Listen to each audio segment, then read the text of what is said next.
Hola y gracias por acompañarnos.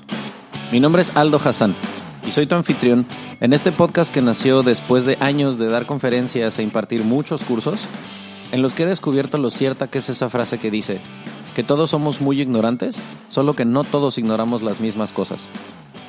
Tienes una silla reservada en estas conversaciones que tendré con gente a la que le apasiona lo que hace.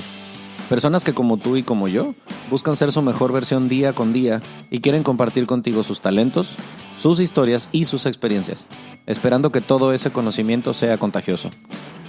Suscríbete, síguenos en nuestras redes sociales y cuéntanos tus ideas para mantener viva esta conversación. Bienvenidos.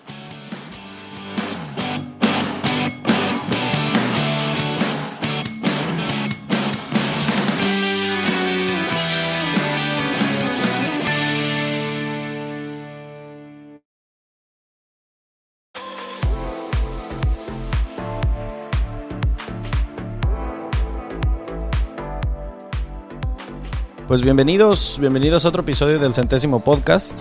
El Centésimo Mono Podcast, quise decir. Estoy de plácemes y muy contento y además con muchas ganas de compartir cosas con ustedes porque primero les tengo que dar las gracias por haber escuchado el Centésimo Mono en la primera temporada. Como saben, este episodio que están ustedes escuchando y en el que nos están acompañando es el segundo que va a salir de la segunda temporada. El primero pues es con la madrina Sol Echeveste y este que es la segunda entrega. Tenía muchas ganas de hacerlo y pues estoy aquí sentado enfrente de la pantalla y del otro lado en Ciudad de México está Francisco Fernández Romero.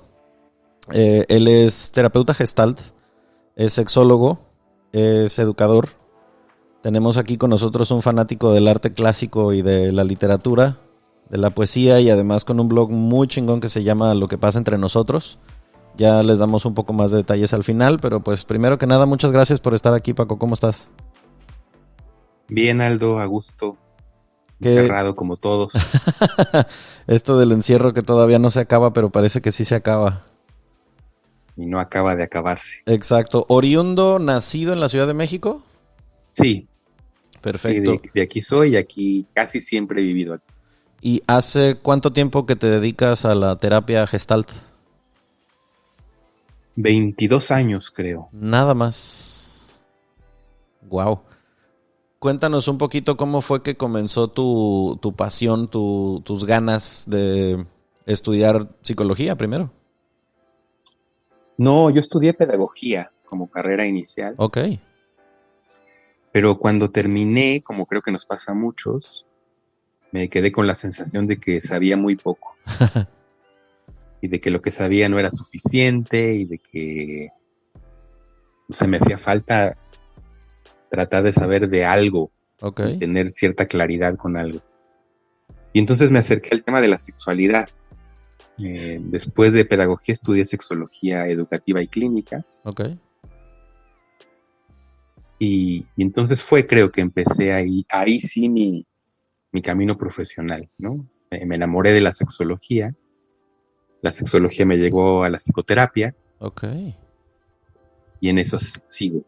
¿Y te acuerdas en qué momento fue que dijiste que la sexualidad, o sea, la sexología, el estudio y todo este tema era como por donde te querías ir habiendo tantas especialidades por las que te podrías haber inclinado? Sí, pasaron dos cosas. Una, que el tema de la sexualidad siempre me interesó muchísimo. Okay. Para muchos suele ser el gran misterio, ¿no? Uno de los grandes misterios. Me anoto. Y entonces a mí me interesaba mucho. Pero creo que ese misterio era mucho mayor porque mi educación primaria, secundaria, preparatoria e incluso en universidad fue en escuelas muy, muy conservadoras, religiosas y conservadoras. Okay. Entonces como que el misterio de la sexualidad aún era más grande. Okay. Yo creo que estudié sexología, entre otras cosas, para quitarme de la cabeza muchas de las ideas que me habían enseñado en todos los años previos. O sea, esa estructura cuadrada de las escuelas en las que los tabúes abundan y no se habla de esto y si acaso nada más te dicen cómo se hacen los niños muy por encimita. Y con muchísima culpa. Okay. ¿No? Con muchísima culpa por lo que sentimos, por lo que pensamos, por lo que hacemos. ¿Crees que la religión tiene tanto que ver a lo mejor con ese tema de tabúes en el país? Sí, sin duda. No diría que únicamente, pero todos nosotros crecimos en una cultura judeocristiana, Uh-huh. incluso más allá de que estemos en una religión o en otra. Podemos no estar en ninguna religión, Uh-huh. así somos empapados de una cultura judeocristiana que tradicionalmente ha visto al sexo como un riesgo y como una culpa y como un peligro. Pues el simple hecho de llamarle pecado original, ¿no? Desde ahí, imagínate, Qué ¿no? grueso. Pues fíjate que me identifico contigo en el sentido de la fascinación por el tema de la sexualidad. A mí siempre me han llamado mucho la atención el tema del comportamiento humano en general, pero pues claro que la sexualidad como parte de eso también se me hace algo fascinante, ¿no? Como todas esas conductas que la gente tiene a puertas cerradas de las cuales no se habla, Uh-huh. pero a veces como parece que ahí está el pegamento en el que se fundan relaciones que duran muchísimo tiempo, ¿no? Con quien una persona se permite ser quien es en lo privado. A veces ese es un como cemento que mantiene a gente junta a pesar de que la relación fuera de casa no sea buena. Cuando en el cuarto se permiten ser quienes realmente son, híjole, a veces es bien difícil despegarlo, ¿no? Así es, ¿no? Como si fuéramos dos personas o viviéramos en dos mundos. Exacto. Mucha gente que se ve obligada a vivir esas dobles vidas porque no, las apariencias primero tienen que ser más importantes. Así es. Y pues para que la gente tenga más perspectiva de a qué se dedica, qué hace un sexólogo, un especialista como tú. Uh-huh. A ver, básicamente puede estar en dos áreas, creo, fundamental. Ok. Una parte es la educativa. Primero que yo estudié fue sexología educativa, Ok. que tiene que ver con eso, ¿no? Con hacer educación de la sexualidad, Ajá. con trabajar más en espacios educativos, docentes, cursos, talleres, ¿no? Ok. Etcétera. La otra parte importante es la clínica, en el consultorio. Y el trabajo en el consultorio tiene más que ver con acompañar, ayudar a personas que tienen alguna problemática sexual. Ok. Puede haber muchas, pero yo diría que las que yo me enfrento, con las que yo me enfrento más, son por un lado las disfunciones sexuales, Uh-huh. los problemas como la dificultad para el orgasmo, o la erección, o la eyaculación, o el deseo, etcétera. Ok. Y por desgracia, el otro gran tema constante siempre en el consultorio es el trabajar con personas que sufrieron abuso sexual. Wow. Uh-huh. Que es increíblemente común. Eso te iba a decir que en algunos de los episodios que he grabado, que la mayoría son con mujeres, cuando les hago la pregunta a las que viven fuera de México de por qué no extrañas vivir en México, la respuesta número uno siempre es porque acá me siento segura, acá no hay inseguridad, no me siento violentada, acosada todo el tiempo. Sí. Y sí, la verdad es que es monstruoso ver la cantidad de niños y niñas que son abusados en etapas muy tempranas de su infancia, pero Uh-huh. después las repercusiones que esto tiene en la vida sexual, ¿cierto? Así es, así es. Y hay muchísima gente lastimada. Uh-huh. Y entonces ese acompañamiento tú lo haces por medio de la terapia y de todas las herramientas que tienes. Así es. Entonces, una persona que sienta que tenga alguna disfunción de estas que puede haber, el especialista con quien recurrir es un sexólogo como tú. Idealmente sí. Ok. Sí, muchos psicoterapeutas tienen herramientas básicas, ¿no? Ajá. A veces con eso es suficiente. Y cuando no, pues ir directamente con un sexólogo clínico. Ok. Pues mira, tocaste un tema importante que es esa cuestión de los tabúes y de las disfunciones, por ejemplo, que hay más de una, que obviamente la más socorrida entre el argot de la gente, pues es la disfunción eréctil, porque es de la que vemos comerciales en la televisión, ¿no? Pero no es la única que existe. No, para nada. Entonces, precisamente ese es el espíritu de este episodio. Unos días antes de grabar este episodio con Paco, me di a la oportunidad de preguntarle a las mujeres que escuchan el Centésimo Mono como, ok, oigan, vamos a tener un sexólogo. El tema de este episodio que es, bueno, ¿es cierto o no que la mente del hombre solamente piensa en coger? que solamente piensa en sexo y que es lo único que los hombres tenemos en la mente. Entonces, primero hago una aclaración. Sí, este episodio está dirigido a parejas heterosexuales. ¿Por qué? Porque evidentemente todo lo que puede haber detrás de la vida sexual de una pareja que no es heterosexual puede haber un montón de aristas más, pero no nos alcanzaría el tiempo aquí con Paco, lo tendríamos secuestrado 6 horas y pues no es el caso, ¿no? Entonces, quisimos hacer este episodio como una conversación entre su servilleta y Paco hablando de la mente del hombre en cuanto a lo que gira en torno al sexo para desmitificar algunas cosas y para que lo escuchen las mujeres. Entonces, les dije, dense, hagan todas las preguntas que quieran. Nos llegaron un montón. Le dije a Paco, no te las voy a hacer todas. Vamos a filtrar las que más se parecen unas a las otras, ¿no? Bien.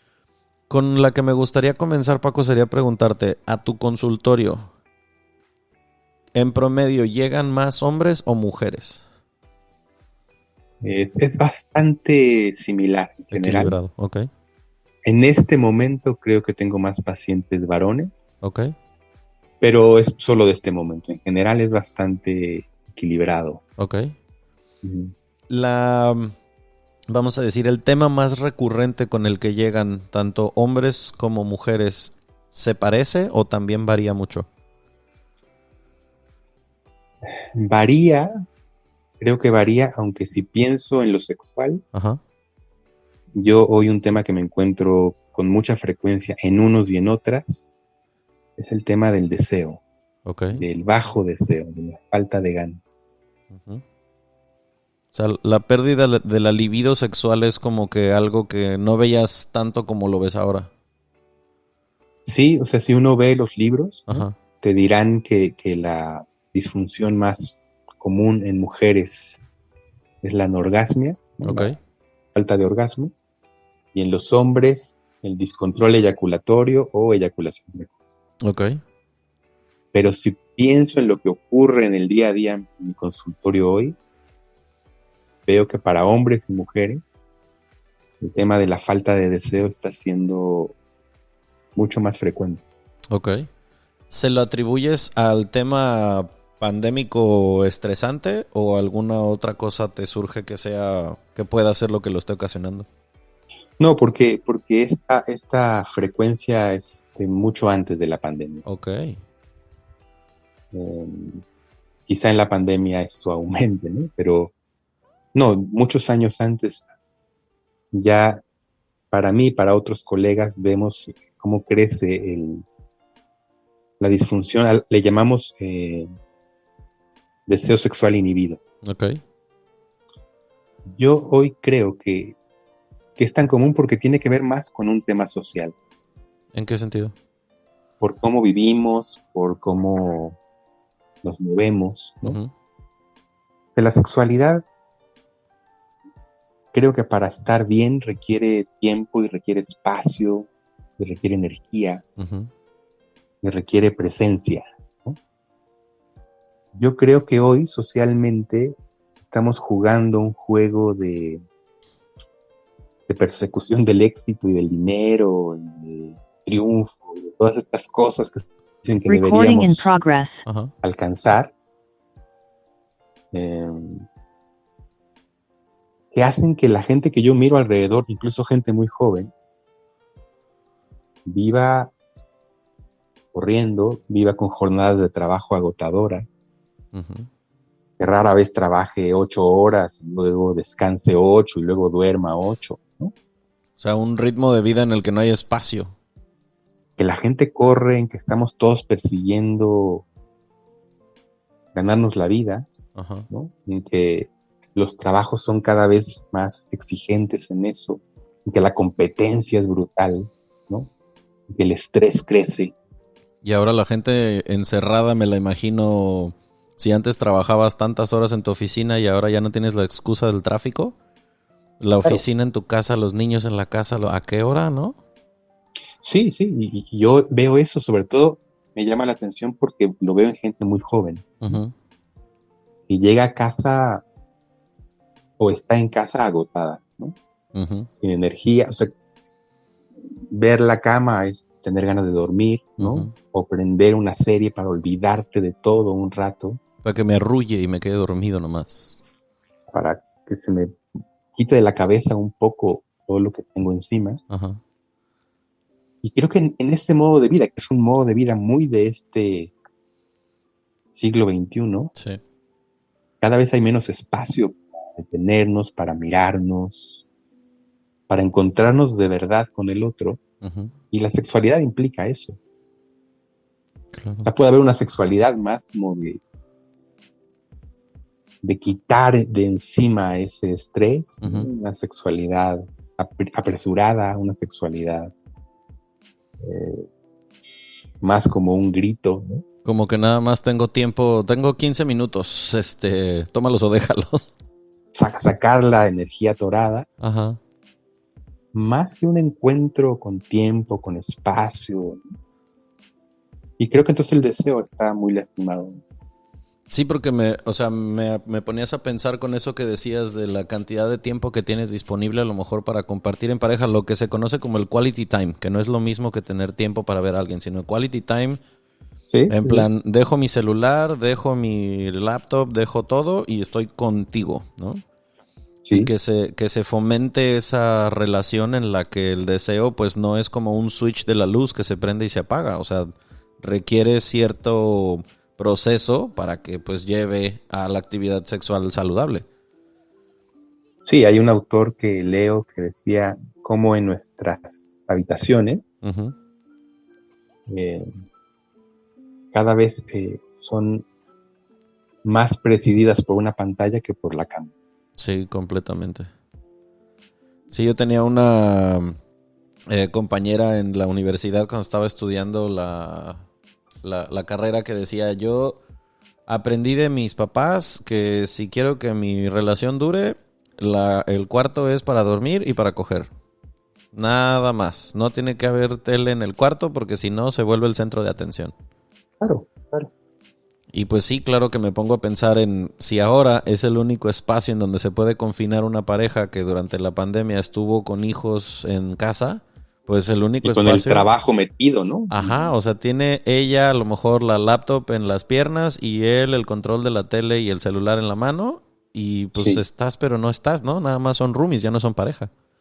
sí, sí, y además, no sé, hoy cualquier pantalla que tengamos enfrente tiene una cantidad de estímulos y de posibilidades Uh-huh, y de cosas atractivas y de novedades uh-huh. que sí creo que a veces impide que nos miremos. Y creo que para allá va la siguiente pregunta que quiero hacerte, porque una de las cosas es como, bueno, el título del episodio mismo lo dice. Vamos a ver el tema primero del mito, de la mente del hombre siempre y solamente está pensando en sexo, ¿cierto o falso? A ver, lo primero que creo es que es falso que haya el hombre, ¿no? Uh-huh, Esa abstracción no existe, uh-huh, como no existe la mujer, ¿no? uh-huh. Existimos hombres y mujeres y cada uno es distinto, creció en un mundo distinto y tiene una historia distinta y valores distintos, cultura distinta, ¿no? Exacto. Pues no hay tal cosa como el hombre, ¿no? Uh-huh. Habemos hombres. Habrá cosas en las que nos parecemos y muchísimas en las que somos diferentes. Sí creo que está el tema del género, ¿no? Claro. O sea, esta construcción social de lo que significa ser hombre o mujer. Y que esa construcción nos afecta, ¿no? Uh-huh. Crecimos en ella, nos educaron en ella, deja huellas en nosotros. Pues sí creo que a los hombres se nos ha enseñado ser hombre se demuestra sobre todo en 3 áreas. Ok. En ganar dinero, Proveedor, ser claro. exitoso, ser un proveedor exitoso. Por desgracia se nos ha enseñado mucho que se es hombre en la violencia. Uh-huh. Esa valentía malentendida. Sí, pero sin duda se nos ha enseñado que nos hacemos hombres y nos demostramos hombres a través de una sexualidad muy presente, a veces desligada de lo afectivo, Uh-huh. y a veces muy cuantitativa, ¿no? Sí, como No tanto en que... qué tanto lo hago bien o con quien deseo, sino en acumular. Ah, exacto, sí. Por eso también viene también el tema de la construcción social, como decías, de que al hombre se le aplaude que tenga muchas parejas o se le ríe la gracia y a la mujer se le juzga. Así es, ¿no? Pero no diría que es una condición masculina, Uh-huh. ¿no? Sino es una construcción social con la que todos crecimos, ¿no? Claro, si de chiquito recuerdas que a tu padrino le decían, no, es que no, mi compadre, este es un cabrón, miras, este las trae todas, pero sin Claro, embargo claro. nunca jamás en la vida se va a decir lo mismo de la comadre. No, ¿no?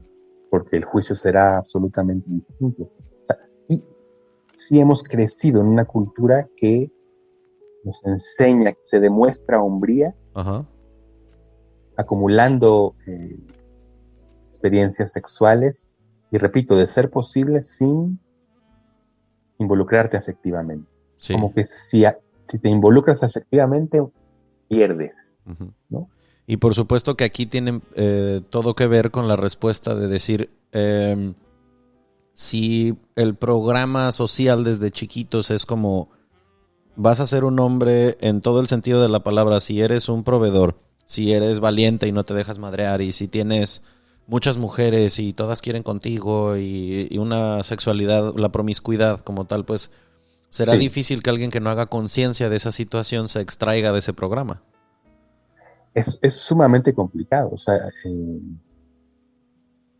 también es verdad que los hombres creo que hemos trabajado mucho menos nuestro ser hombre que las mujeres, ¿no? Sí, de acuerdo. Y espacios en que se trabaja, pero mucho menos. Uh-huh. Sí, sí, haría falta una enorme conciencia, ¿no? Para darte cuenta cómo esa construcción social nos ha ido afectando y a veces limitando, creo, ¿no? Muy de A una acuerdo. idea de hombre súper estrecha, rígida, Como y que pareciera empobrecida. que el hombre que es fiel es menos hombre que el hombre que tiene mujer y al mismo tiempo tiene otras. Sí, sí, sí, por lo menos en esa mirada tradicional, ¿no? Exacto. Sí, o sea, es que cuando llevas al extremo estos, cuando lo hablas y lo dices en voz alta y estiras la liga de ver hacia dónde llegan estos conceptos ridículos, es en donde a veces te puedes dar cuenta de dónde está la falla, Claro, claro, ¿no? Segunda sí. pregunta que nos hicieron entre la audiencia y el centésimo mono. ¿Por qué las relaciones sexuales se deterioran al paso del tiempo con las parejas que ya viven juntas, por ejemplo? A ver, pues, supongo que hay muchísimas razones, ¿no? Y otra vez, cada pareja es un mundo distinto. Ajá. Pero yo creo que algo que nos pasa a muchísimas parejas es que el paso del tiempo puede restar cierta intensidad a la experiencia, Uh-huh. porque hemos aprendido de nuevo que la intensidad está muy ligada a la novedad, Uh-huh. eh, a lo sorpresivo, a lo desconocido, ¿no? A ese arranque pasional lunamielesco. Claro, ¿no? Hay un cuerpo que descubres por primera vez, un olor que descubres por primera vez, ¿no? Uh-huh. Que por supuesto con el paso del tiempo va cambiando. No es lo mismo estar con una persona las primeras veces que 15 años después. Ok. Pero creo otra vez que eso tiene que ver con que la idea que se nos vende de la sexualidad vuelve Ajá. a ser una idea sumamente clavada en las imágenes del sexo novedoso, intenso. Por ejemplo, mucho con las imágenes del porno. Ok, exacto. Es un sexo siempre como espectacular, yo digo como en color fosforescente, y se nos enseña que ese es, ¿no? Y que cuando ese no existe, entonces ya no hay algo interesante que buscar en él. O sea, si no es esa escena de la pareja que se conoce en el bar gringo, que por cierto esos bares ni existen en otros países, Sí, y se van al penthouse con 17 ventanas viendo a Manhattan, entonces no es atractivo, no es sí, sexy. la ropa que te quitas así con desesperación porque ya quieres ver al otro, ¿no? Ajá. Creo que se nos ha enseñado que la sexualidad es esa. Uh-huh. Y hemos dejado de ver que la sexualidad es una experiencia con muchísimos colores, sabores, posibilidades, ¿no? Yo juego con las metáforas, es decir, es cierto que puede haber una metáfora color fosforescente, una sexualidad color fosforescente y también color pastel. Uh-huh. Hay sexualidad, sabor tequila, ¿no? Sí, Y señor. sabor té de hierbabuena. Claro. Y hay sexualidad huracán y sexualidad brisa. Hay gente con quien los encuentros sexuales son así como si fueran una bebida con muchísima cantidad de alcohol. De esas que te Ajá, hacen hasta hacer caras de ¡ay! Pero también al día siguiente duelen. sí, Y hay ¿no? otras que no, hay otras que es así como dices, un tecito de manzanilla que es sabroso y que bien se siente, ¿no? Sí, una sexualidad que puede ser más cotidiana, que quizás puede ser menos intensa, Uh-huh. pero que creo que puede crecer en profundidad. O sea, sería como para vacunar esta cuestión de que se vaya deteriorando la calidad o la frecuencia o no sé, la calidad de la vida sexual como pareja estable, por así decirlo. Será entender que no todos los encuentros van a ser iguales cuando eres novio a cuando eres casado a cuando ya después tienes hijos. Por supuesto que la sexualidad cambia como nosotros cambiamos, Uh-huh. pero eso tiene muchas facetas, muchos colores, muchos sabores, Uh-huh. cada uno fascinante a su forma, Uh-huh. pero que eso implica cuestionar la idea de esa sexualidad hegemónica, ¿no? Mediática. Nos vende solo una, con un solo sabor y una sola intensidad, y que si no estamos en ella, Uh-huh. entonces ya se perdió lo importante. Creo que se trata de explorar qué otras posibilidades hay, ¿no? Qué otros sabores hay, Uh-huh. y encontrar otras posibilidades distintas. Sí, muy de acuerdo. Otra pregunta que nos surgió es... ok.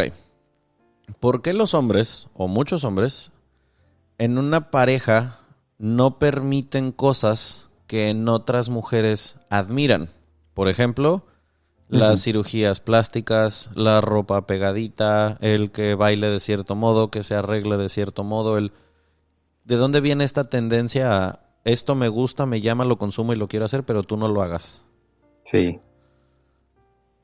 A ver, otra vez creo que tiene que ver mucho con la cuestión de género Uh-huh. y tiene que ver con una doble moral. Totalmente.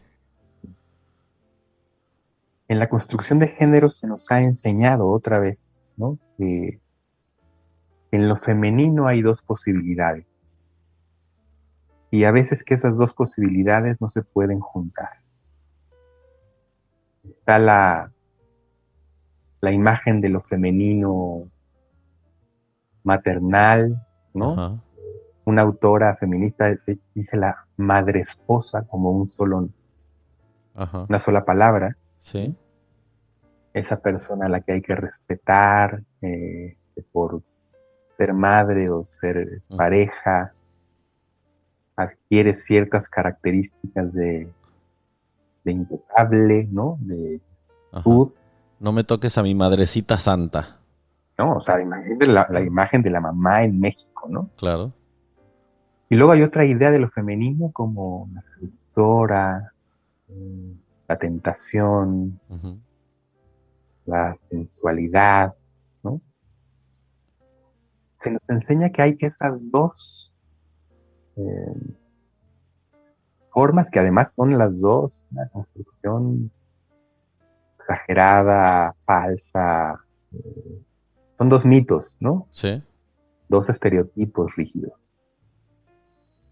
Lo femenino viene en esas dos presentaciones, ¿no? Ajá.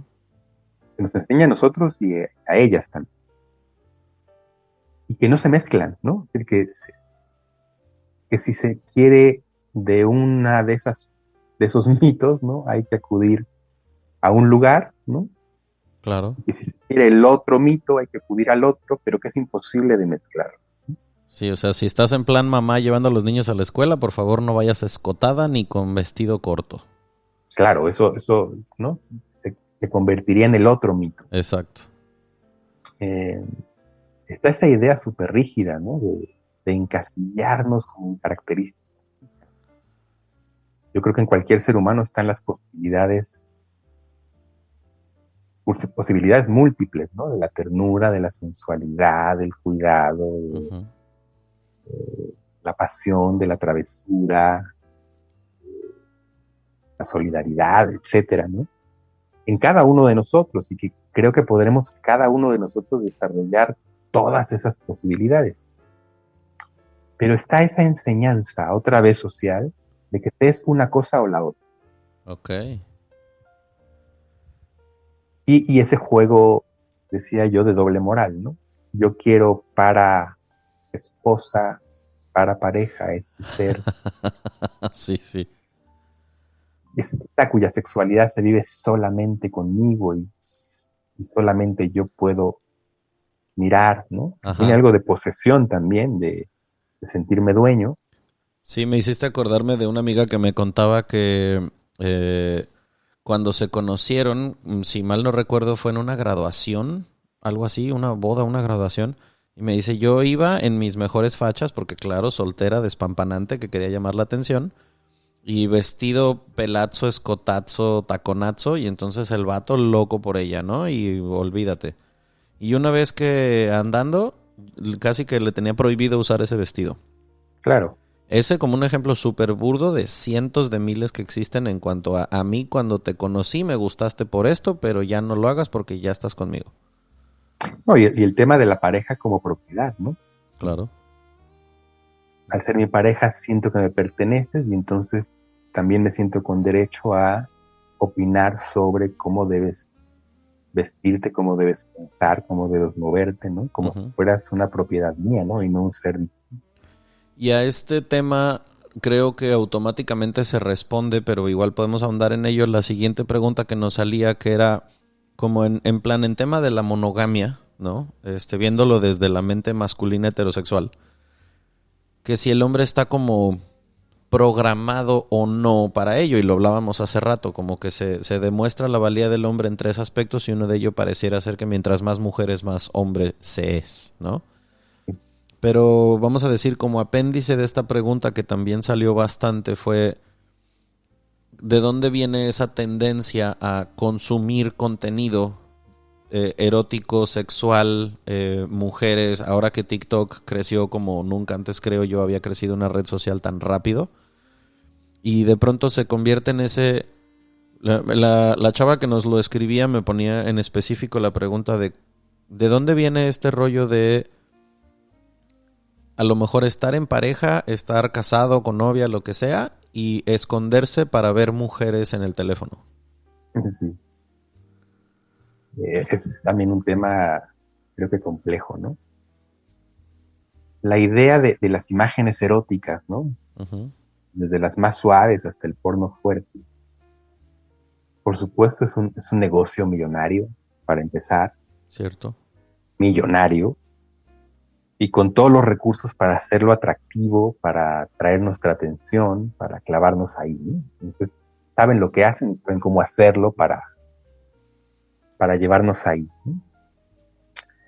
Eh, Creo que la mayor parte de esos espacios se disfrazan de transgresión, Uh-huh. cuando en realidad son el reflejo más claro de la sociedad que somos. No transgreden nada, más bien reflejan quiénes somos. Pero una parte de lo que hacen es disfrazarse de prohibidos Uh-huh. para volverse atractivos. Oh, wow. Uh-huh. Ese disfraz de transgresión, de prohibición, ¿no? Como si lo que estamos viendo rompe esquemas, cuando en realidad No rompe nada. no, es parte del sistema capitalista que funciona perfectamente y que es otro producto entre tantos productos que consumimos. Sí. Pero un producto que se vuelve interesante porque parece prohibido y transgresor. Creo que pasa eso, ¿no? Que muchísimas personas lo consumen o consumimos con toda esta construcción de que es prohibido, ¿no? Entonces no se puede hacer sino a escondidas, Uh-huh. siempre oculto, ¿no? como si no fuera algo que muchísimos seres humanos hacemos, ¿no? Ujú. Es curioso si uno piensa en la historia de los materiales eróticos, ¿no? O sea, hay imágenes eróticas en templos hindús de épocas antes de Cristo, ¿no? En Sí. Pompeya. O sea, la Capilla Sixtina tenía desnudos hasta que llegó un papa que decidió que le tuvieran que poner paños a los genitales de las figuras que se pintaron en la Capilla Sixtina. Siempre que ha habido seres humanos hemos creado imágenes eróticas. Ajá. Lo que pasa es que ahora esas imágenes son un mercado y un negocio millonario. Se nos vende fantasía, ¿no? Creo que también está eso. Los seres que vemos en esas imágenes, Uh-huh.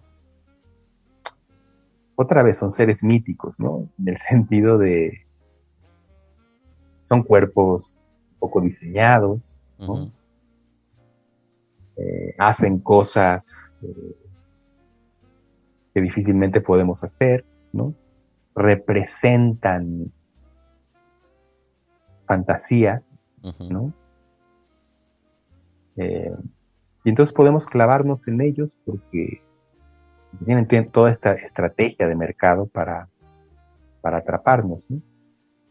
Son lo opuesto a la realidad cotidiana, ¿no?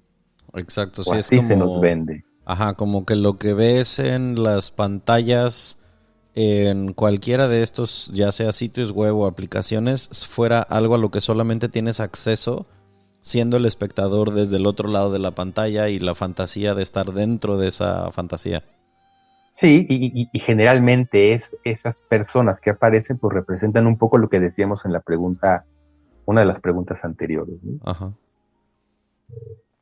Esa mujer sexualizada, sensual, que solo piensa en sexo, ¿no? Que se Claro. mueve deseando, que, ¿no? Claro. Que también es una fantasía, ¿no? Sí, porque choca a veces, como imagínate, la pareja monogámica casada que empieza a cambiar su ritmo de sexualidad, cambian las formas, cambian los lugares, los tiempos, y de pronto, si el hombre encuentra excitación o encuentra atractivo, excitante el tema de ver a una mujer que vive su sexualidad como tal, en lo que pide, en lo que busca esta mujer erótica, por llamarlo de alguna manera, Sí. pues obviamente que se va a esconder para buscarlo si siente que ya no lo tiene en su relación. Sí, que es ofensivo para la persona con la que estás, ¿no? Uh-huh. Porque creo que también hay una mentira escondida con frecuencia en la monogamia, ¿no?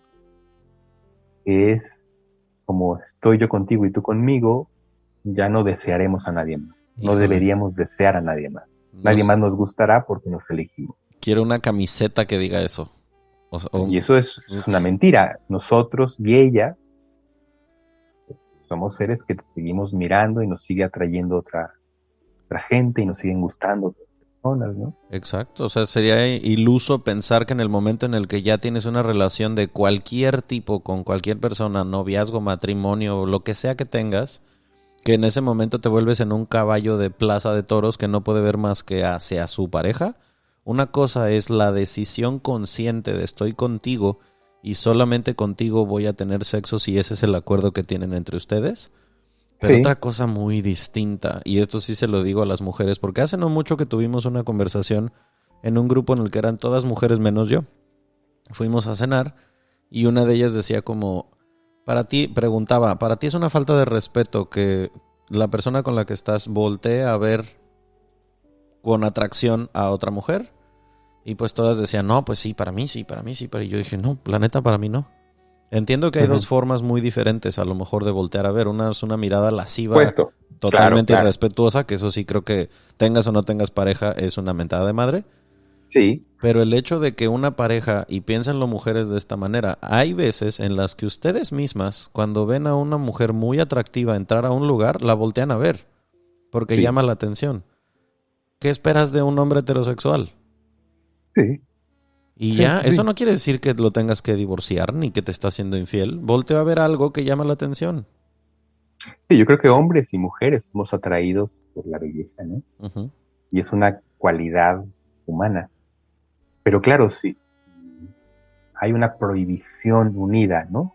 Como Claro. estás conmigo, no debería gustarte nadie más, y si te gusta alguien más, deberías ocultarlo, hacer como que no te gusta, ¿no? Es obvio que entonces, si quiero mirar, ¿no? O mi pareja quiere mirar a alguien, tendrá que esconderse, Claro. vivido como una transgresión y no como un derecho, ¿no? Ujú. A seguir siendo un ser sensible a quien le gustan otras Claro. personas, ¿no? Sí, también me parece muy egocentrista montarse en ese macho de conmigo te tiene que ser suficiente y no tienes por qué andar volteando a ver para otro lado. A ver, vamos a ver, ¿qué te hace pensar, no? Que tienes todo lo más deseable de todo el planeta Tierra. No, pues no, va a haber a quien le guste por alguna otra razón. Pero bueno, respondida esa pregunta, quiero hilarla con lo mismo de lo que estamos hablando para andar un poquito, porque nos llegaron preguntas con respecto al tema de la pornografía. Sí, Que creo que también imagino, ¿no? Asumo sin saber que debe ser un tema muy recurrente en tu consultorio, ya sea entre solteros o parejas casadas, ¿no? Ok, el primer como apéndice que quiero hacer de esta pregunta es, ¿se lo atribuimos o como que el consumo de la pornografía está más, entre comillas, tolerado o aceptado en cuanto a los hombres? sí, O sea, como que existe este tabú de que la mujer no lo consume, cuando en realidad no es así, ¿correcto? así es, Ok. ¿no? El porno lo consumen hombres y mujeres, Ujú, posiblemente más hombres, ujú. pero no es nada raro porque toda la industria del porno está hecha para los hombres. Correcto, totalmente. Totalmente. Ah, Incluso, no sé si se acuerdan ustedes, bueno, cuando yo estaba creciendo, estaban, creo que en los últimos años de la secundaria o la prepa, que era aquel despertar hormonal en el que uno no se podía dejar en paz el cuerpo. ujú, Cuando a las 12 de la noche salía Cinema Golden Choice, Cinemax y todas estas películas eróticas, no explícitas. clásico. Ajá, o sea, esa era la hora en la que uno tomaba sus clases de educación sexual fatal, ¿no? Con un escenario totalmente falso, con unas situaciones absolutamente irreales.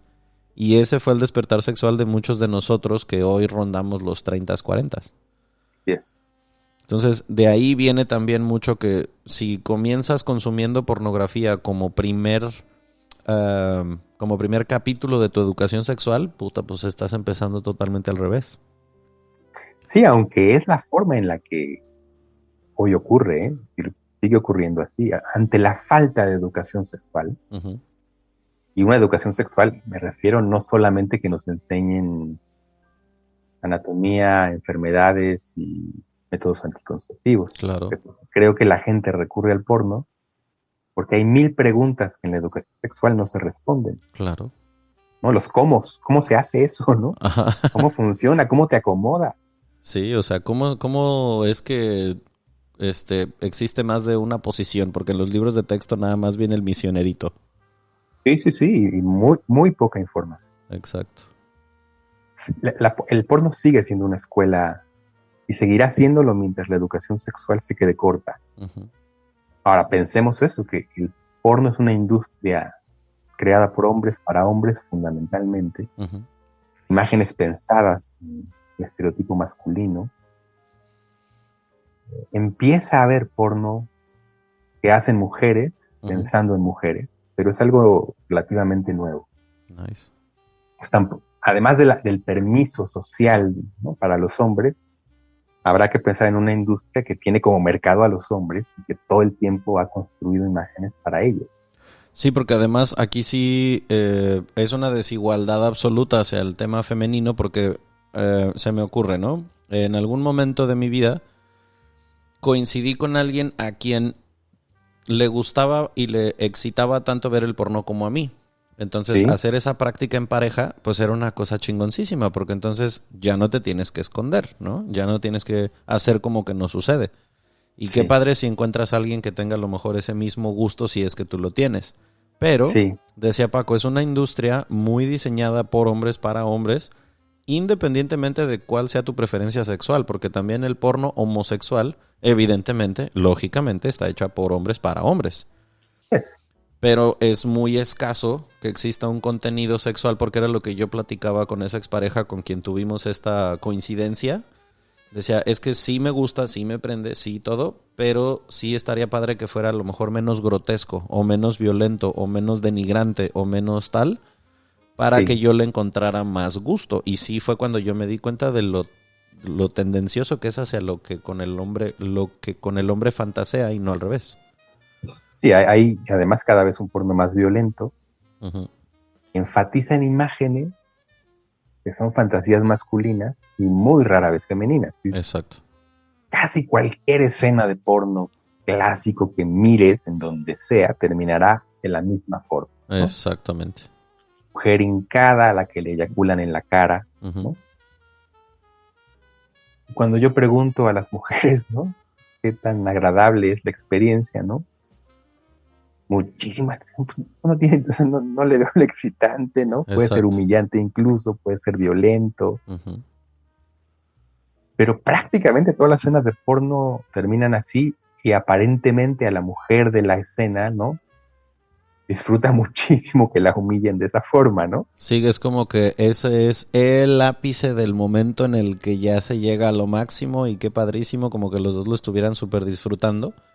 Sí, ella está deseosa de hincarse y de que le echen todo en la cara y se lo coma, por Ajá. ejemplo, ¿no? Sí, ese es como que el cliché de cómo se supone que se termina una escena pornográfica exitosa, ¿no? Que incluso las empresas lo que hacen es cortar esa parte para que vayas y consumas lo exclusivo en sus páginas. Claro, claro, ¿no? Como que eso No, no, fuera exclusivamente el sello de un acto sexual, un capítulo sexual exitoso. Es que si no así termina es. en eyaculación facial, entonces no estuvo padre. Y si preguntas, habrá algunas chavas a las que puede parecer lindo, ¿no? Ujú. Pero la gran mayoría no. ¿No? Pero no Exacto. importa, porque esa escena y ese porno está construido para la fantasía masculina. Curioso, ¿eh? No solo para las fantasías que hay, sino para seguir fabricando Exacto. más fantasías masculinas. El Y porno no solo refleja nuestras fantasías, sino que es un fabricante de fantasías. exacto. Sí, exacto, exacto. Porque además sigue generando esta tendencia en la que el sexo solamente gira en torno a la eyaculación. Como que si no hay eyaculación no hubo éxito en ese capítulo. Sí, sí. Y una sexualidad que si miras hoy cualquier parte, cualquier página de porno, es preocupantemente violenta, cada vez más. Sí, sí, sí, muy de acuerdo. Y cada vez más también, no sé, como con la tendencia, no sé si quiero usar la palabra normalizar, pero pues se me ocurre, hacia conductas sexuales o manifestaciones sexuales que a lo mejor chocan cada vez más con esta cultura judio-cristiana de la que hablábamos, en la que el poliamor, las orgías, los swingers, los intercambios de pareja, este, todo este rollo cada vez es más común y más comercialmente explotado. En- Sí, y el riesgo que se implica es como que, entonces si antes era una eyaculación facial, ahora es una eyaculación facial, pero de 3 personas. sí, ¿Me explico? Entonces, eso, hacer conciencia de que cuando se consume pornografía es como si estuviéramos yendo al cine regular, a Cinépolis, a ver cualquier película. O de sea, ficción. no por el hecho de que estás viendo que un güey de Rápido y Furioso vuela en un coche, lo vas a intentar tú. Sí, Porque es ficción, porque es actuación, porque es una persona que está ganando dinero por hacerte creer que está disfrutando lo que está pasando, así. ¿no? Entonces, en cuanto a la pornografía, pues eso nos lo preguntaron mucho, porque también incluso una de las escuchas nos dijo como, es que está cañón a veces como cómo hacerle saber a tu pareja que como se le atribuye solo el gusto al porno al hombre, ¿cómo le hago para decirle a mi pareja que me gusta verlo sin que diga esta pinche vieja está loca, ¿no?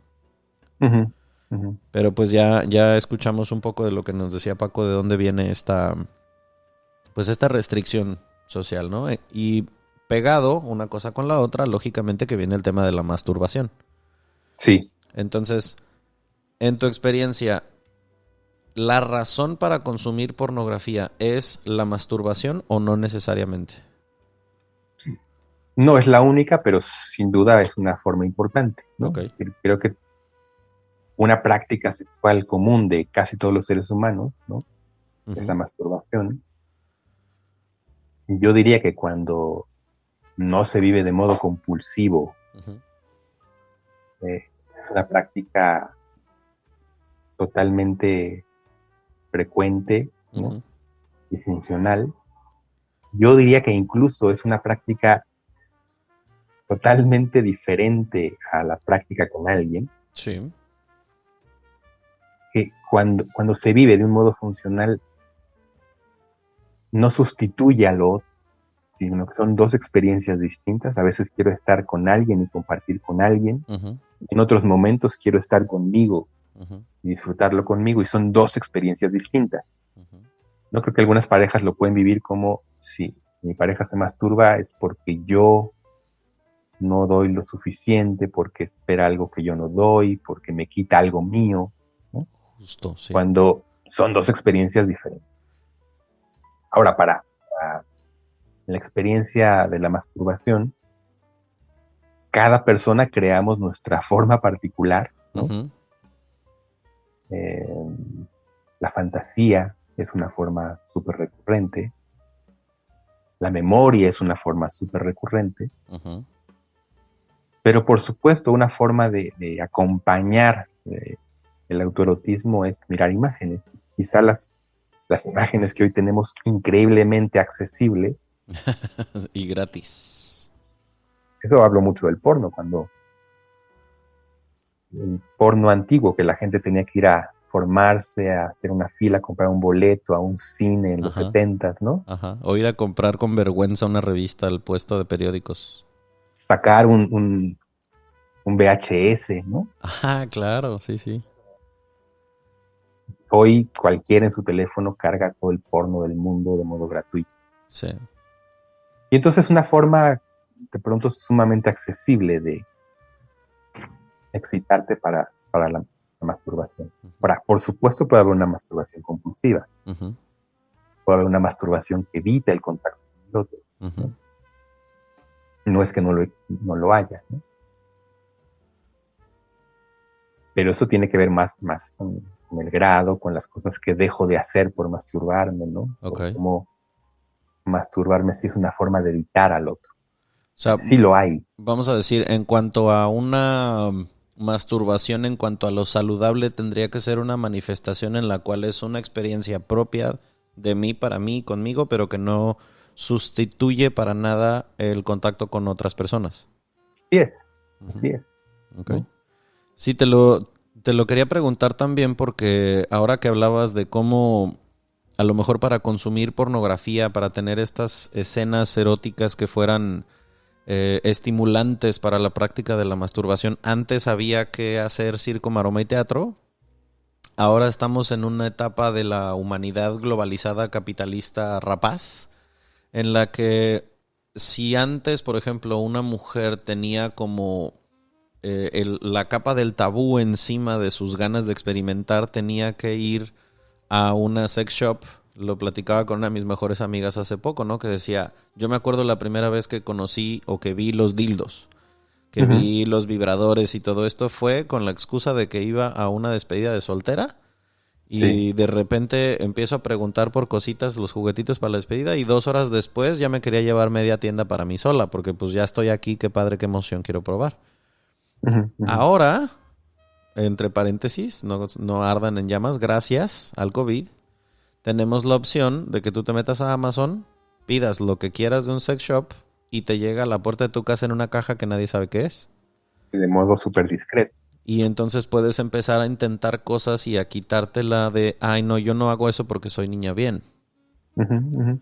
Cuando realmente no tiene absolutamente nada que ver ni con tu estrato social, ni con tu religión, ni con nada parecido, que te des ese permiso de decir, tengo ganas de experimentar esto y existe esta opción. Así es.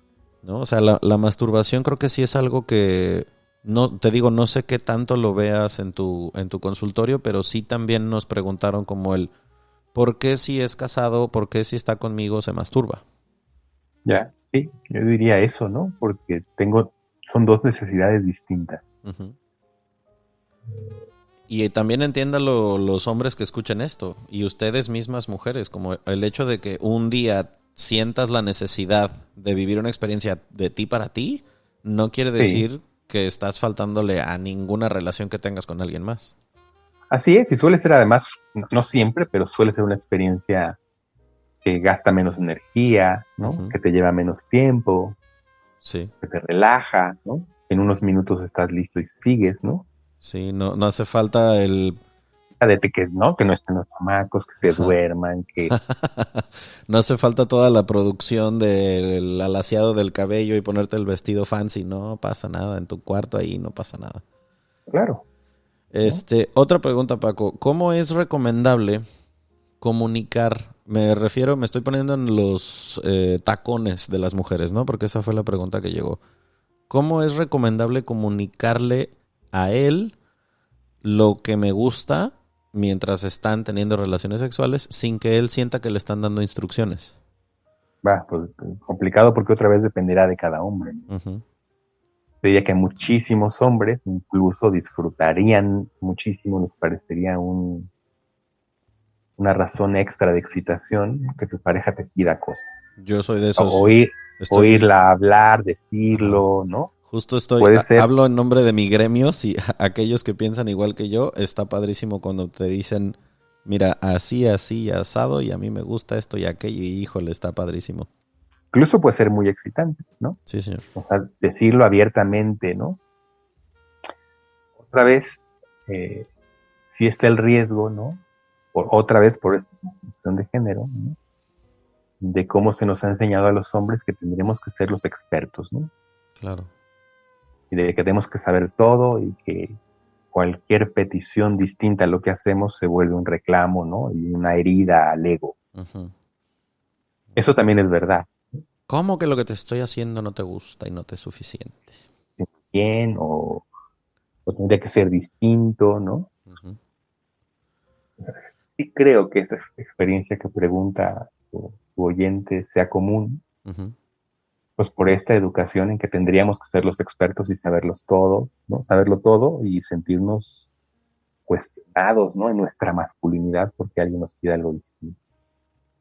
Em, lo que pienso es que quizás si ese es el caso, si mi pareja siento que se incomoda con Con una indicación.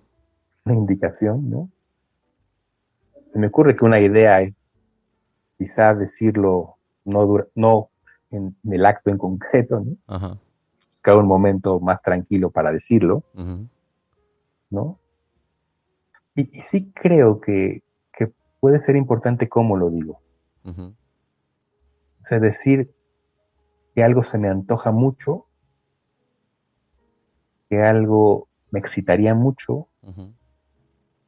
que tengo muchas ganas de algo, es diferente a decir que lo que haces lo haces mal. Claro.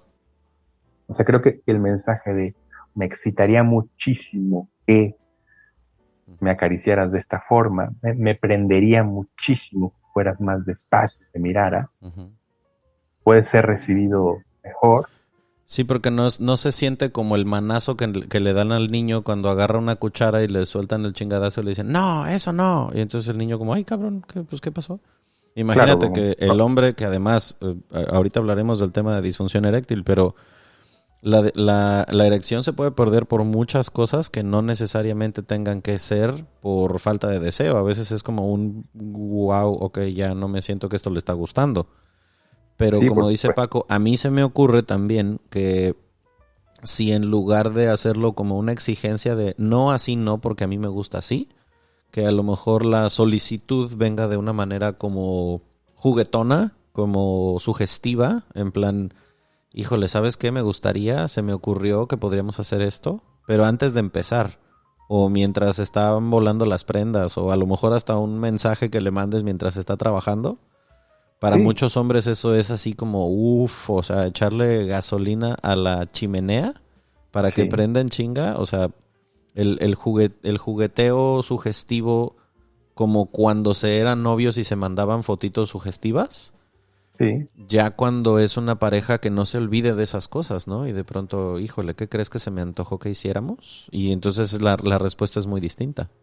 Claro, claro. Porque también tengan conciencia de que a los hombres, el hecho de que tengamos muchas programaciones sociales que después vienen a lo mental y a lo sexual, no necesariamente todo tiene que ser negativo. Es decir, si lo sabes usar a tu favor, a ver, si un hombre está diseñado, vamos a decir, mentalmente y se puede trabajar para que deje de estarlo, pero si por el momento está programado para ser protector, para ser proveedor y para ser un macho que te tiene que satisfacer en la cama, obviamente que si tú le dices, se me antoja tal cosa, el vato lo va a intentar.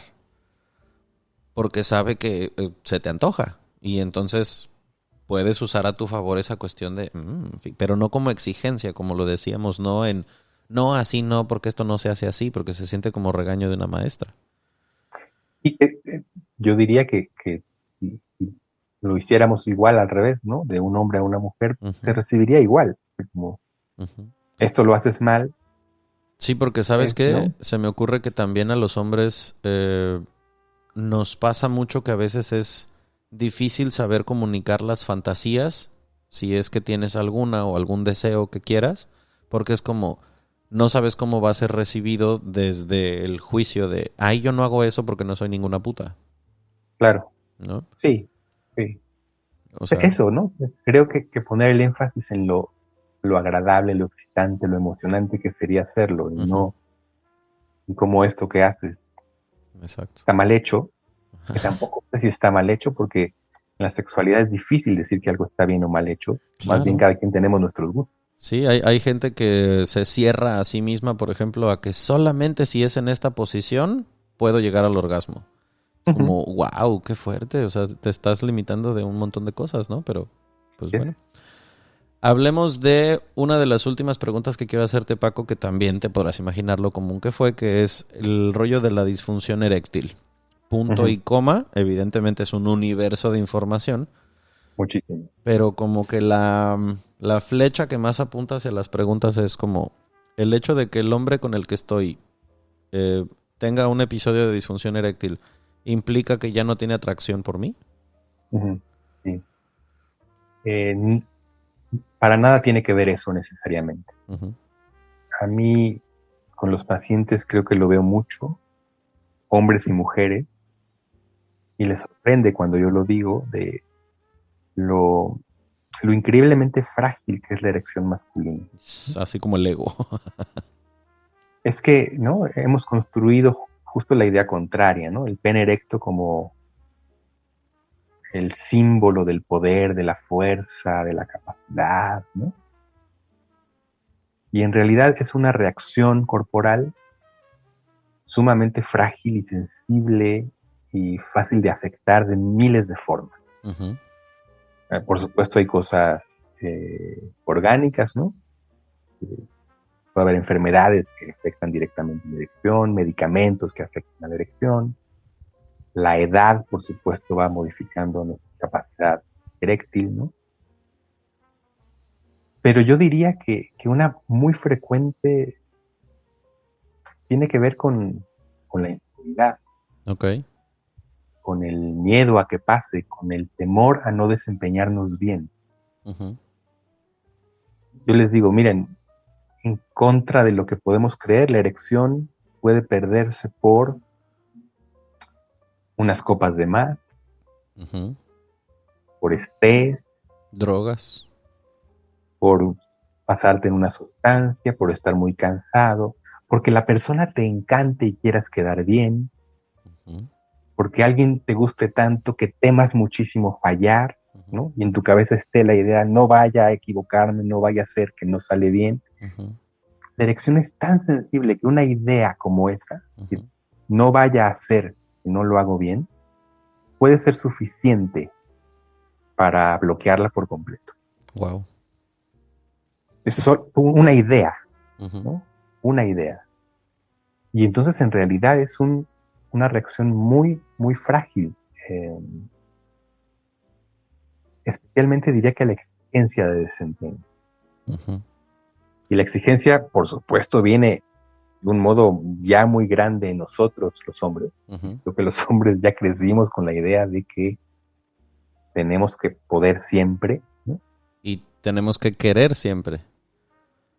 Sí, ¿no? Lo que pasa es que un autor dice, los hombres nos preguntamos mucho, y eso no lo saben las mujeres. Una pregunta muy común en la sexualidad masculina es, ¿podré? Uh-huh.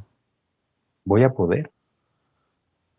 Porque rara vez nos preguntamos, ¿querré? ¿No? Se nos enseña que siempre deberíamos querer. Claro. Que los hombres siempre queremos, lo cual tampoco es real. La exigencia de querer siempre acaba, creo que afectando nuestro poder, ¿no? Uh-huh. Pero eso le sorprendería a muchas mujeres. Los hombres con muchísima frecuencia tememos no poder porque sabemos de esa fragilidad. Sí. Porque hay una enorme exigencia de nosotros mismos para nosotros mismos. Porque sentimos que si se nos para o no, de que se nos pare o no, dependerá nuestra masculinidad, nuestra seguridad, nuestra autoestima y mil cosas. Cierto. A veces a esa exigencia personal se suma la mirada del otro, ¿no? O de la otra. Uh-huh. En parejas que yo veo en el consultorio es muy frecuente, ¿no? Que una dificultad de erección importante tenga que ver con la mirada de los dos. Uh-huh. Él con un enorme miedo a fallar, ¿no? Y ella sintiéndose no deseada y no querida porque no ocurrió. Claro. Y entonces la exigencia es doble, de él y de ella, ¿no? Y entonces van a un encuentro erótico con la mirada de los dos puesta en si se para o no. Claro, o sea, como que todo el éxito o fracaso de la relación entre esas dos personas depende de que un órgano de uno de los dos cuerpos funcione de cierta manera. Sea infalible, ¿no? Ajá. Y esa presión con muchísima frecuencia bloquea la erección, Uh-huh. ¿no? O sea, buena parte del trabajo terapéutico, cuando el tema no es orgánico, tiene que ver en quitar la exigencia y quitar la presión. Uh-huh. Porque ya los hombres cargamos con mucho, ¿no? Pero es difícil verlo cuando toda esta historia cultural nos dice que el pene erecto es la prueba de la fuerza y el poder. Uh-huh. Y olvidamos ver lo frágil que es. Sí, y todas las circunstancias físicas y psicológicas que puede haber alrededor de que no haya una erección, que no tiene nada que ver con que sea un tema recurrente o que sea un padecimiento. Como dices, a veces una idea puede ser suficiente para que no haya show ese día. Sí, sí, sí.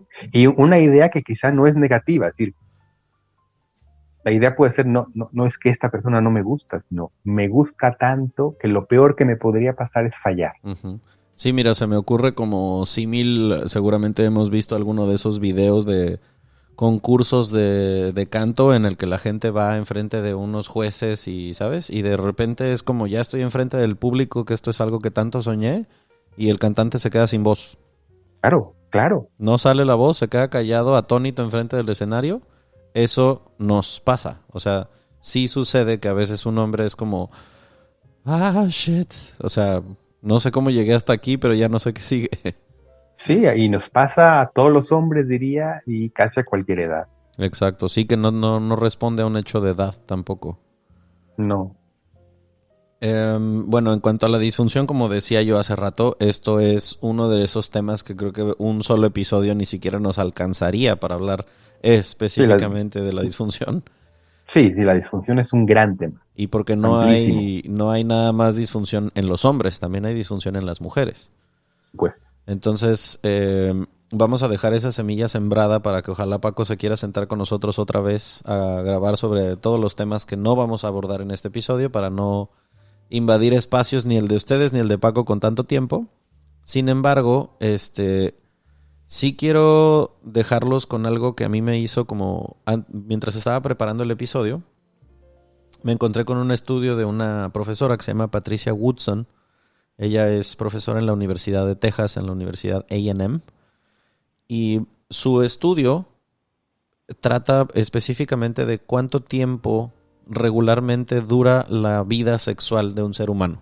Es decir, en qué momento comienza, sobre todo con el tema de la pérdida de la virginidad, aunque no es el momento del despertar sexual, y más o menos en qué momento empieza a decrecer el deseo sexual, ¿no? Que pues hay muchas cuestiones culturales y tal, pero hace como promedios en varias partes del mundo y llega a una conclusión. Por ejemplo, la virginidad, para que nos demos una idea, y por qué traigo esto a colación para cerrar el episodio. En promedio, en el mundo, en el lugar en donde más tarde se pierde la virginidad, por cuestión religiosa, cultural y todo lo demás, es en Asia, en el sudeste asiático, en algunos países conservadores y no tanto, en un promedio de 23 años de edad con un mes. Es el lugar en donde más se tarda el hombre y la mujer en perder la virginidad.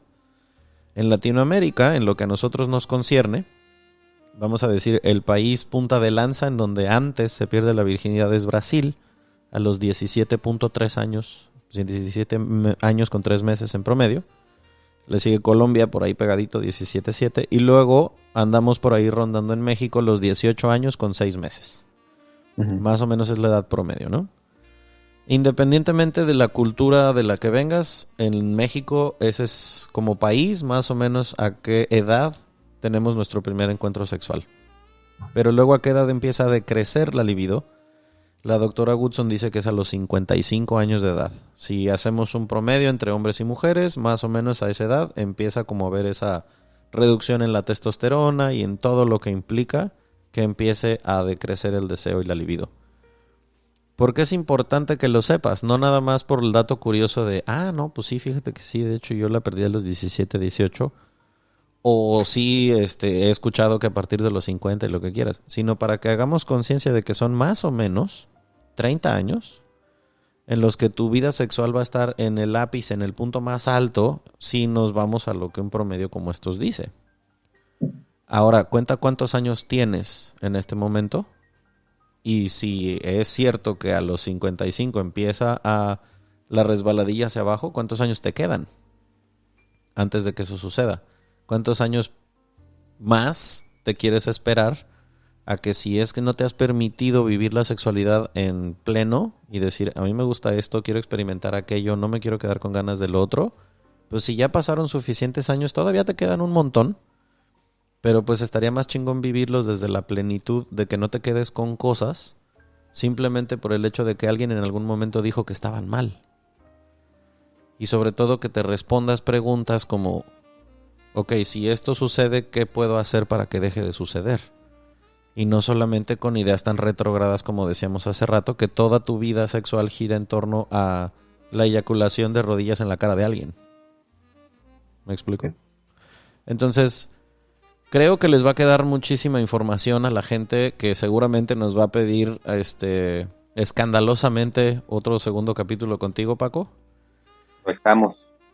Antes de irnos, tradicionalmente le pedimos a los invitados que nos hagan algunas recomendaciones. Entonces, recomiéndanos por favor algún libro que a ti te haya gustado mucho y que creas que a la gente le pudiera gustar. Yo estoy ahora muy, muy clavado leyendo autoras mujeres latinoamericanas. Ok. Creo que la mejor literatura que se está haciendo ahora está viniendo de mujeres jóvenes en Latinoamérica. Ok. Y quizá un muy buen ejemplo de una novela así, un libro que se llama Mandíbulas. Mandíbulas. Nica Ojeda, una escritora ecuatoriana, menos de 40 años. Ok. Que me parece maravilloso. Lo que he escrito, lo que he leído de ella me encanta. Pero hay muchas mujeres hoy que están escribiendo en América. Ajá. Cosas impresionantes. Anotado. ¿Alguna película, serie o documental que te haya gustado mucho? Tengo en la cabeza desde hace un rato, ¿no? Una película que además está en la plataforma fácil de encontrar, que es La Llegada. Ok. Una película curiosa porque yo la uso mucho para trabajar con mis grupos respecto al tema del otro. Okay. Y encontrarte con el otro. Es raro porque es una película de ciencia ficción, pero atrás de la historia de ciencia ficción creo que tiene un tema profundísimo sobre cómo me acerco al diferente, Ujú. cómo me comunico con el que no es como yo. Órale, Y a mí me dejó una reflexión de meses, pues.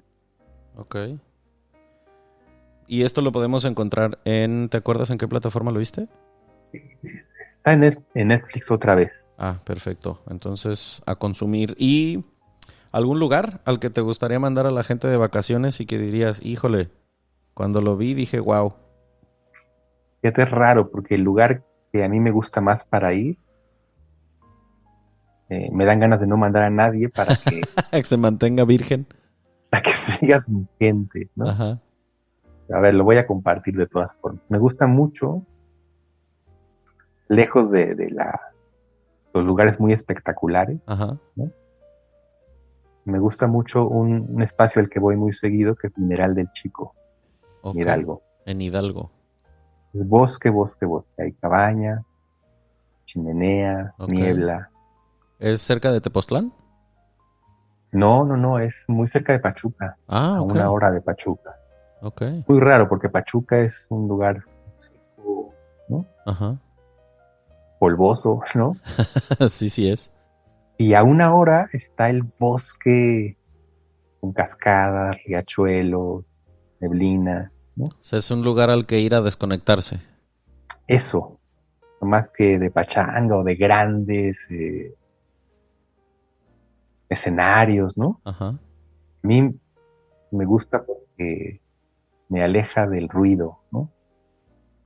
Me pone en el silencio, me gusta el frío, la chimenea. Ok, ese estado de relax en el que parece que la creatividad es en donde te llega así como que de cubetada completa, ¿no? Yo esos lugares hoy me apasionan. Fíjate, acabo de ir a otro, que ese puede ser un lindísimo lugar para ir. Ajá. Bien me sorprendió por lo lindo y que seguramente hay menos gente que va, que es Zacatlán de las Manzanas, Ok, ¿también en Hidalgo? Puebla. Puebla. Igual es una zona muy boscosa, de neblina enorme, y hay unos lugares con unas cabañas como de sueño. Wow, ok. Así que en la tarde casi se pone todo blanco de la neblina. Mm, Me acabas de dar dos recomendaciones de lugares de los que yo no sabía. O sea, me son declaro... cerquita, Ajá. ¿no? Sobre todo Zacatlán, porque es más chiquito, pero Zacatlán tiene una cantidad de cabañas tan lindas, tan bien cuidadas, ¿no? Muy Unos bien. paisajes, como de cuento. Pues ahí tienen sobre todo a la audiencia que vive en el centro del país y que tenga ganas de repente de decir, ya me harté del smog de la CDMX y me quiero ir a algo diferente que no sea lo mismo de siempre, Valle de Bravo y Acapulco. Ahí tienen dos muy buenas recomendaciones. Mucho más solita. ¿Hay algo que quieras agregar antes de irnos, Paco? No, pues, gracias por la invitación. Con mucho gusto regresamos cuando quieras. Y bueno, si a alguien le interesa el tema, desde mi voz, Ujú, está un libro que publiqué el año pasado, que se encuentra fácilmente, editorial Pax, ujú. sobre sexualidad. ¿Cómo se llama el libro? Se llama Lo que pasa entre nosotros. Lo que pasa entre nosotros. Editorial Pax en general se encuentra en todas las librerías, Gandhi, El Sótano, y si no está ahí lo piden y lo consiguen. Perfecto. Lo presentamos el año pasado, Ok. y le está yendo bien y ahí anda, ¿no? Que es un poco esta mirada que yo intento que sea una mirada no solo biológica de la sexualidad, sino que intento más cálida, más integral. Ok. Que no sea solamente ese constructo social de que tiene que ser la sexualidad fosforescente. No justamente cuestionar eso. Perfecto. ¿Cómo te encontramos para quien quiera ser paciente tuyo? Este, pues estoy en Facebook, pero en realidad es que nunca tengo espacio, estoy siempre bien lleno desde hace mucho, Ajá. entonces no es muy fácil o no conviene mucho Que te que busquen por den ahí. ahí mis datos porque suelo estar súper lleno. Ok. Pues no sé cómo agradecerte que te hayas hecho espacio en la agenda. Nos da muchísimo gusto poder compartir estas cosas pues con especialistas, ¿no? Y no nada más estar asumiendo cosas nosotros desde la ignorancia, como dice el intro del podcast. Somos ignorantes en muchas cosas, nada más que en materias diferentes. Y pues hoy Así tuvimos es. aquí a alguien que creo que nos dejó muchísimas cosas. Muchas gracias, Paco. Un abrazo hasta Ciudad de México. Un abrazo, Aldo. Y pues nada, nos vemos en el episodio que sigue. Gracias por escucharnos y compártanselo a toda la banda que crean que esto tenga que llegar. Nos vemos en la próxima.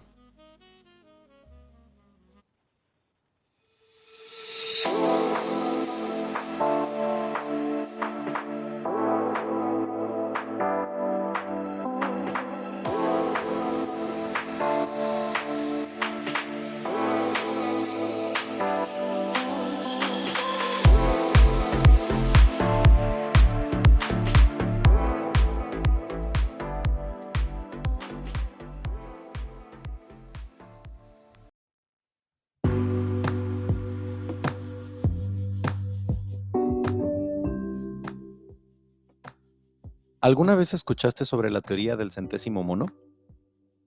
Resulta que luego de mucho tiempo estudiando a un grupo de macacos en una isla en Japón, hace muchos años, un grupo de científicos afirmó que después de que una de las hembras comenzara a cambiar sus hábitos y decidiera lavar su comida con agua, en lugar de consumirla llena de tierra como siempre lo había hecho, ese aprendizaje se propagó entre los demás individuos, hasta llegar a un número tal que en otras islas, incomunicadas totalmente con la primera, otros grupos de la misma especie comenzaran a hacer lo mismo.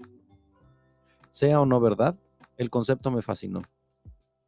¿Poder hacer que el conocimiento llegue a tantos que se pueda volver contagioso con otros?